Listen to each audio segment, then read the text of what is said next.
Oke,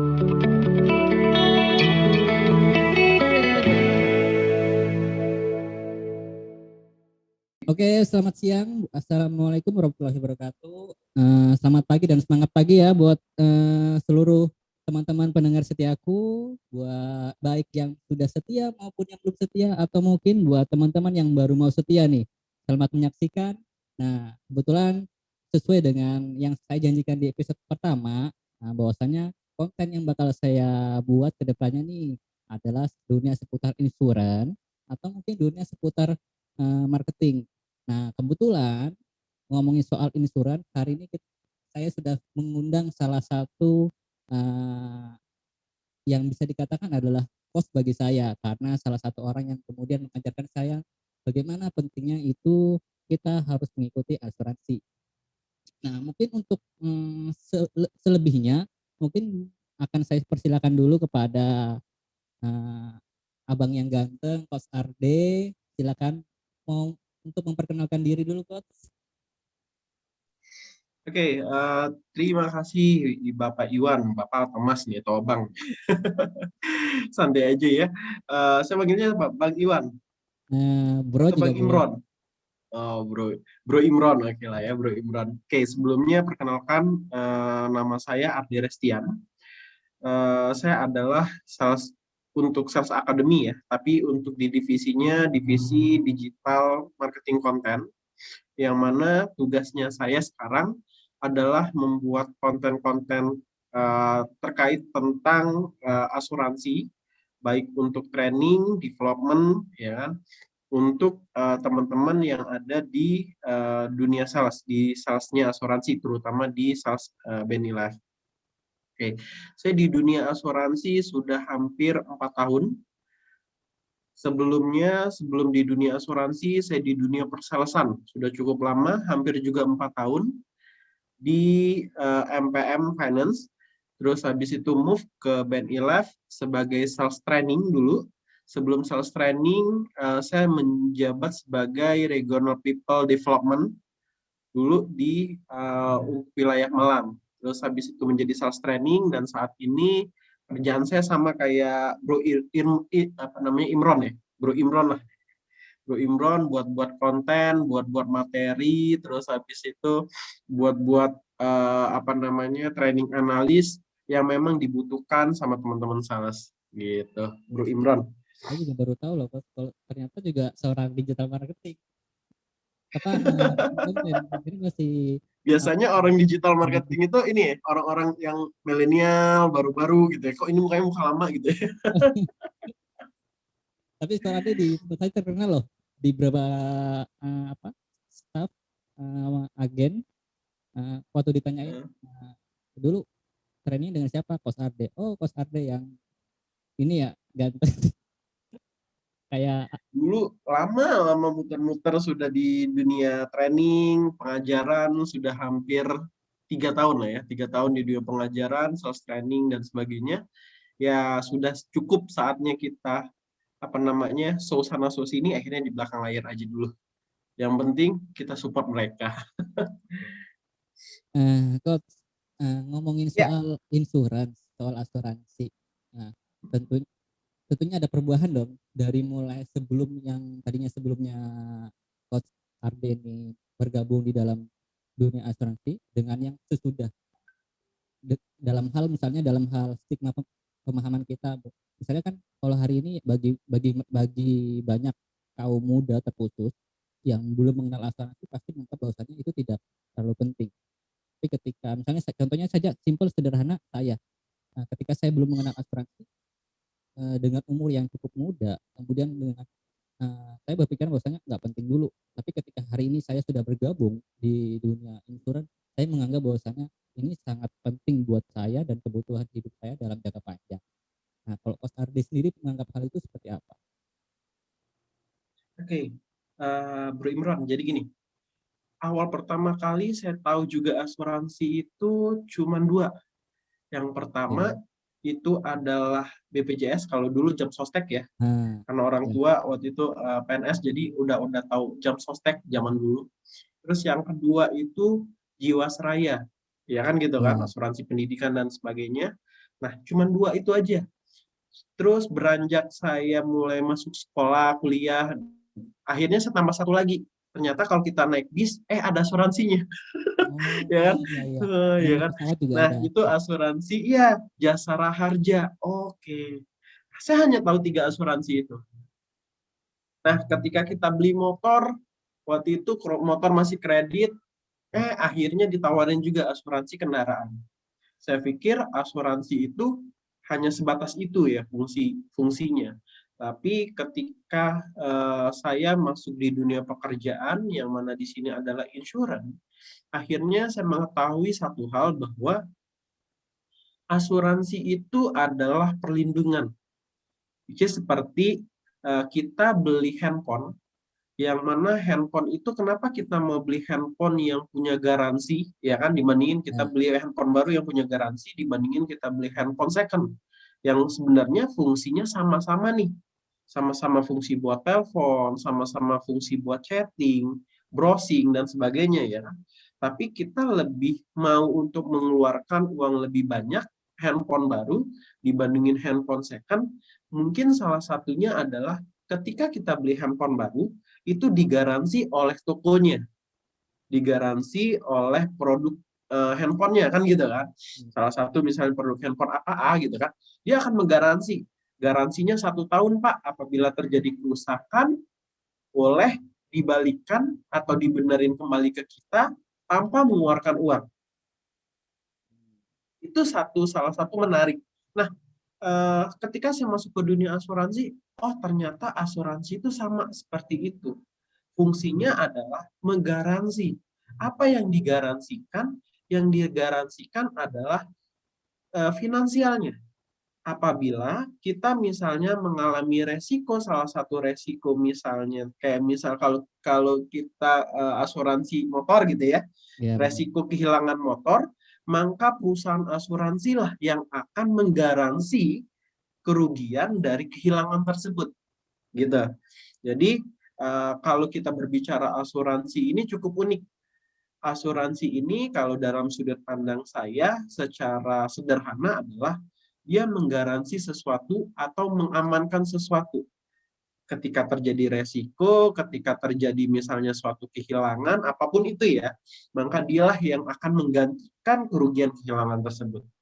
Gitu, Bro Imron. Berarti secara sederhana manfaat daripada asuransi tersebut juga adalah melindungi sesuatu apa yang kemudian kita miliki ya, Coach ya. Ya, benar sekali. Malah beberapa bulan yang lalu, saya sempat bikin suatu materi, saya sempat cari materi nih. Sebenarnya asuransi itu sudah mulai sejak kapan sih, gitu ya? Ya, ternyata asuransi itu sejak mulai zamannya Rasulullah sudah punya asuransi. Oh, Zaman dulu. Jadi ada suatu kaum yang mana kaum ini melakukan pembunuhan kepada kaum lainnya, ya. ya kan? Maka pada saat itu di zaman Rasulullah, si kaum yang sudah dirugikan ini harus mengganti mahar Benar. sejumlah uang yang diinginkan oleh kaum yang sudah terbunuh. Artinya sudah ada nih sebab akibat ganti rugi yang diberikan kan gitu kan. Ya. Tapi bedanya adalah pada saat itu menggunakan istilah misalnya membantu atau misalnya mengganti rugi dan sebagainya. Itu aja. Jadi memang asuransi ini bukan hal yang baru sebenarnya. Memang sudah ada sejak dulu, cuman pemahamannya yang diperbarui seperti itu, Dan Bro berkembang Imam. sampai dengan sekarang pada Iya, akhirnya banyak berkembang perusahaan sampai yang saat muncul. benar sekali. Kalau ngomong-ngomong berarti kalau ngomong tadi kita sudah ngomong apa terkait apa itu bagaimana sih asuransi. Nah, kemudian ada berapa macam sih terkait asuransi itu, Coach? Asuransi ini banyak nih. Ada asuransi kerugian, Mhm. ada asuransi jiwa, ada asuransi kecelakaan ya kan, ada asuransi kesehatan. Jadi banyak macam-macam asuransi yang ada, semakin berkembang eranya, semakin banyak asuransi yang ditawarkan. Ya, Contoh misalnya Dulu hanya ada, kalau kita ingat ya, zaman-zaman waktu saya masih kecil, orang tua itu hanya taunya asuransi kesehatan, asuransi pendidikan, asuransi pensiun. Ya. Nah, mendekati era digitalisasi, mendekati era investasi yang sedang digaungkan gitu kan oleh pemerintah gitu kan. Saat ini ayo kita investasi, investasi, investasi. Sekarang sudah berkembang yang namanya asuransi unit link. Yang mana di sini ada investasinya juga, ada juga untuk asuransinya digabungkan. Jadi memang asuransi itu terus berkembang dan semakin banyak semakin banyak. Kalau misalnya kita sebutkan satu-satu bisa sampai maghrib ini kayaknya. Pada maghrib belum Berarti emang selesai. dari dulu hingga sekarang semakin ke sini semakin ada perkembangan di dalam dunia insurance sendiri ya. Ya, Baik dari jenisnya semakin maupun sistemnya. ya benar. Dia akan mengikuti kebutuhan dari audiensnya atau kebutuhan dari customer-nya sendiri. Nah, Apa sih yang dibutuhkan sama masyarakat saat ini gitu kan? Dia akan mengikuti nah, industri ini. kalau kalau saya ambil kesimpulan secara singkat nih, Coach, dari awal pembahasan kita dari awal, secara nggak langsung kan artinya ini sangat menguntungkan ya buat kita yang membutuhkan. Tapi kenapa kemudian saya seringkali ini menemukan beberapa apa kawan di luar sana yang seringkali beranggapan bahwasanya nanti ketika bicara tentang asuransi pasti nanti bawanya rugi gitu. Apalagi notabene hari ini orang Indonesia pasti nggak mau rugi gitu. Sebenarnya secara tidak langsung masyarakat atau teman-teman kita ya, teman-teman kita itu menyadari bahwa asuransi penting. Contoh misalnya, ketika saya berbicara dengan siapapun itu, kita tanya nih, Pak, BPJS itu sebenarnya penting nggak? Penting, Mas. Kan gitu kan? Iya. Tapi kalau misalnya BPJS yang bayar, mau nggak, Pak? Wah, nggak, Mas. Kalau yang gratis, saya mau. Jadi sebenarnya bukan tidak mementingkan asuransi. Mereka menyadari pentingnya asuransi. Cuman tadi Bro Imron, kalau ada yang gratis gitu kan, Nah, kenapa tidak harus membayar? Kadang-kadang gitu kita, kayaknya kalau saya bayar segini, nanti manfaatnya untung nggak ya? Kadang kita lebih berpikir ke sana. Bukan berpikir manfaatnya. iya. Kadang-kadang lebih berpikir profitnya apa sih yang saya dapat, bukan benefitnya, seperti itu. Itu yang kadang-kadang masih ada distract antara pemahaman-pemahaman yang ada di masyarakat, seperti itu, Bro. Berarti secara sederhana kalau lebih disuruh milih nih, lebih milih dibayar sendiri atau dibayarin sama pihak kedua? Lebih milih dibayari, Bayar milih sendiri atau bayar lebih milih sendiri, dibayarin atau orang lain? setiap orang apa nih untuk bayar asuransinya, Nah, preminya. misalnya gini contoh aja, misalnya kalau kita sakit nih kok, nah salah satu fungsinya ada Hmm, misalnya ketika sakit, kemudian kalau misalnya hmm. sakit, otomatis kan kita bayar. Nah, lebih milih biaya berobat itu lebih milih bayar sendiri, biaya perawatannya, atau lebih milih dibayarin sama orang lain yang misalnya orang lain yang katakanlah perusahaan asuransi. Contohnya seperti itu ya. Setiap orang secara naluri ya, Nah, secara naluri memilih kalau bisa gratis kenapa bayar? Iya kan? karena mungkin Itu kalau naluri bisa itu. gratis kenapa Jadi cari yang apapun itu, apapun itu. Iya, kalau bisa gratis ngapain harus bayar? Itu naluri. Jadi kalau kita bilang, nah permasalahannya adalah bagaimana kita mempersiapkan segala sesuatu itu menjadi sesuatu yang gratis. Kan seperti itu oh tuh. Nah, gitu. ya, Kadang kita tidak memahami bahwa sebenarnya itu adalah sesuatu yang gratis. Contoh misalnya, kita naik bis nih, ya kan gitu kan? benar Naik bis, terus di dalam kontribusi bis itu kan ada harus membayar namanya asuransi jasara harja ya, ya kecelakaan. dengan kontribusi misalnya Rp300. Terus apabila misalnya mengalami resiko kecelakaan, itu akan di-cover oleh perusahaan asuransi, dalam hal ini BUMN ya, terus Iya, Jasara Harja, sebesar 6 juta. oke. Artinya, biaya yang dirugikan tadi, yang harus dibebankan kepada si penumpang, itu diambil alih oleh perusahaan asuransi. Sehingga tanda kutipnya gratis nih, ya kan gitu kan? Iya benar. Tapi dia harus mengeluarkan sedikit uang untuk mendapatkan gratis tadi sebesar Rp300. Nah, itu yang kadang-kadang menjadi pertimbangan nih Oh, berarti Oh, untuk mendapatkan sesuatu yang besar, kita harus mengeluarkan sedikit uang yang lebih kecil. Kalau prinsip dasar ekonomi, minimal untuk mendapatkan yang maksimal. Ya nggak benar? iya benar. Gitu. Itu konsep konsep ini ya, konsep ekonomi untuk di asuransi pun sama. Oke, untuk sedikit mengeluarkan yang sedikit untuk mendapatkan apa yang lebih besar ya perlindungannya tadi. Nah, kalau ngomong terus kalau bicara tentang minimal nih coach, minimal ya. Kira-kira yang paling minimal nih yang harus kita penuhi dulu asuransi apa sih?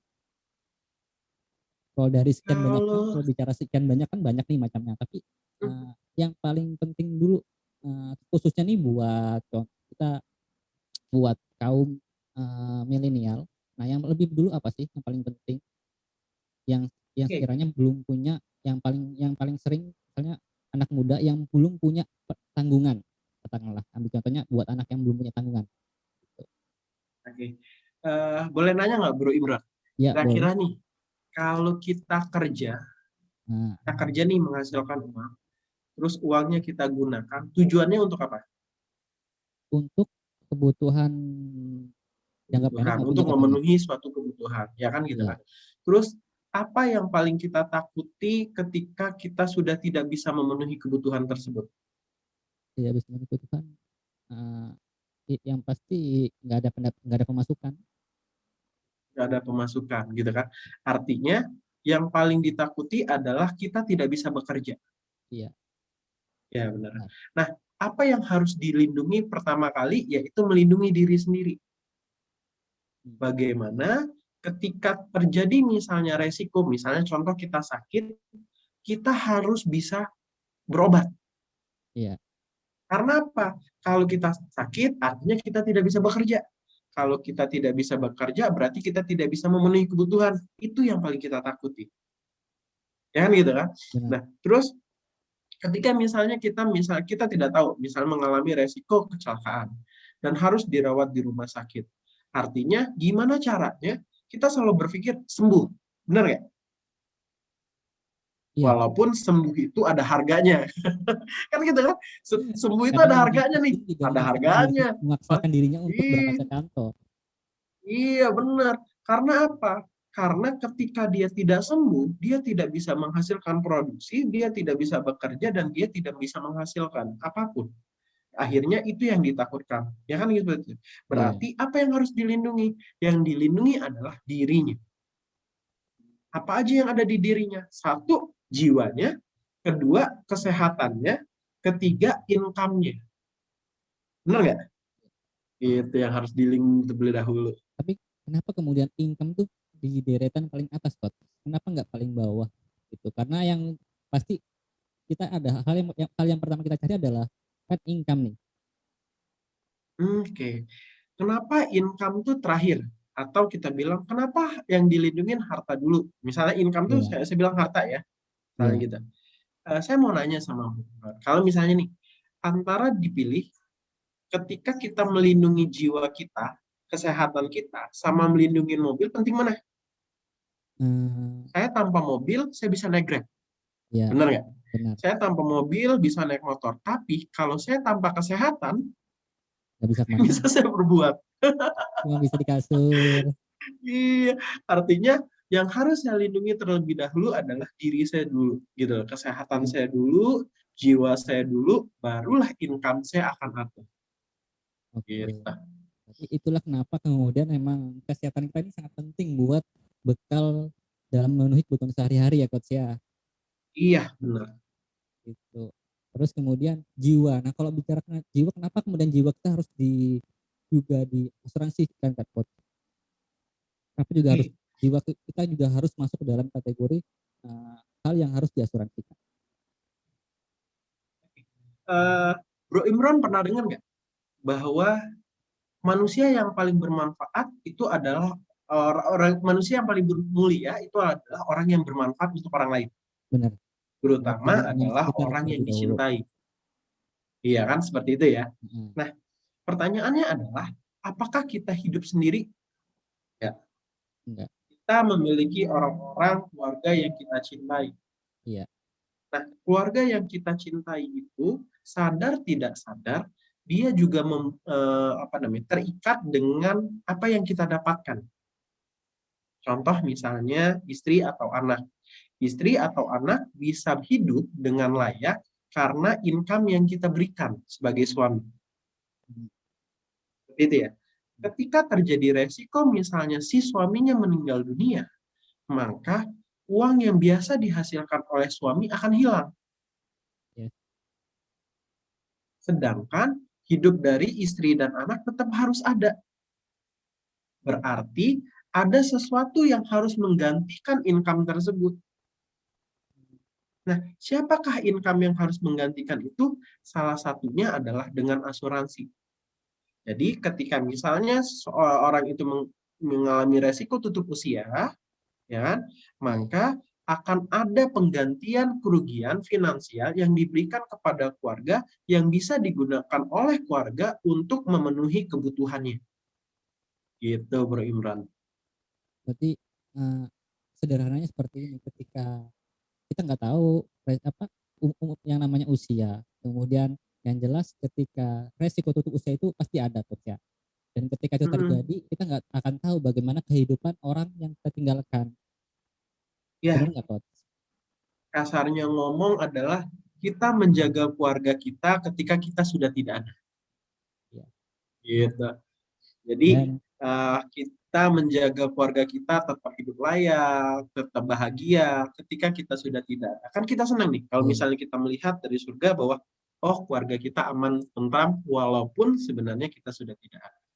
Meninggalkan warisan itu jauh lebih penting. nah itu. Dan saya sudah menyiapkan warisannya tuh, Coach. Yang kecil-kecil dulu kali ya. Dan alhamdulillah adalah yang Iya, kecil-kecil benar. ikutan. Nah, terus kalau misalnya buat ini juga, apakah ini juga berlaku buat orang yang belum memiliki sama sekali tanggungan, Coach? Misal dia belum menikah, kemudian dia belum punya anak pastinya, dan uh, apalagi dianya bekerjanya bukan pekerja yang pendapatan bulannya tetap. Katakanlah misalnya kayak Gojek, atau mungkin tukang parkir, katakanlah itu kan pekerjaan yang pendapatannya tidak tetap gitu setiap bulannya. Apakah itu juga berlaku buat secara umum gitu? Apakah hanya berlaku untuk sebagian saja yang memiliki pendapatan tetap setiap bulannya? Oke, kita berpikirnya seperti ini ya. Ketika pendapatan kita tidak tetap, Oke. kan gitu kan? Pada Misal juga saat kayak kita mahasiswa nih, Coach. dapat, Nah, ya misalnya mahasiswa nih, mahasiswa kan kadang ada duit, kadang enggak gitu ya. ya. Nah, itu kan nggak pasti nih. Apalagi kondisi sekarang, kadang sehat, kadang enggak. Permasalahannya adalah